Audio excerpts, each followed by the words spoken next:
This tip, kombucha tip, comes in from Ernie from Ohio, as well as probably about 127 other emails that we've gotten.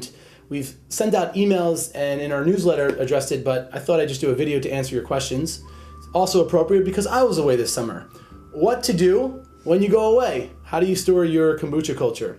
All right, there's a few suggestions. I'm going to offer two right now.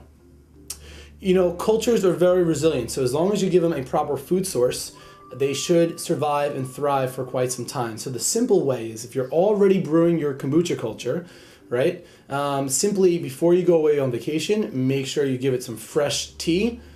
Want to still keep that acidity up there, so always leave about 10% in and leave. Okay, so pretty much don't do anything. Act as if you're brewing another batch of kombucha. Only thing is, when you come home, you're going to find that the tea is going to be very vinegary, because usually you're fermenting every, bottling every 7 to 10 days, maybe 7 to 15 days during colder months. Well, if you're going for 30 days, when you come back, it's going to be super fermented kombucha. No worries. Simply check out our other videos. We've already offered, I think, 4 or 5 tips on what to do with overly fermented kombucha. All right. Option number 2 is put the culture with some kombucha tea in the refrigerator. Get an FDA approved baggie or even in a glass jar with the tea and put it in the refrigerator.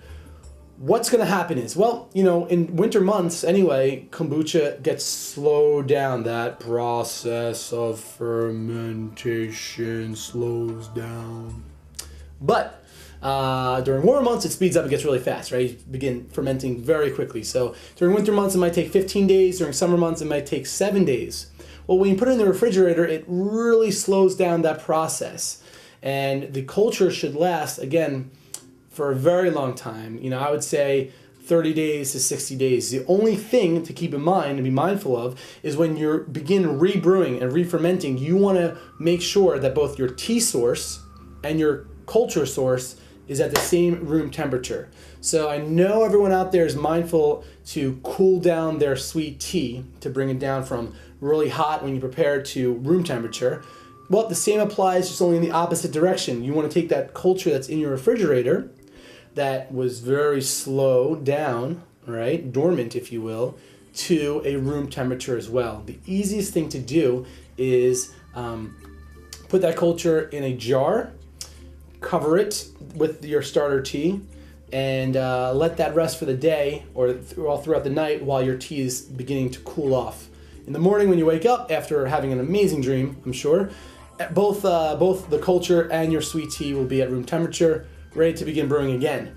If you brew your first batch and the tea does not ferment, not to worry, dump the batch, begin again with another. Sometimes it takes 2 or 3 batches to, quote, resuscitate that culture.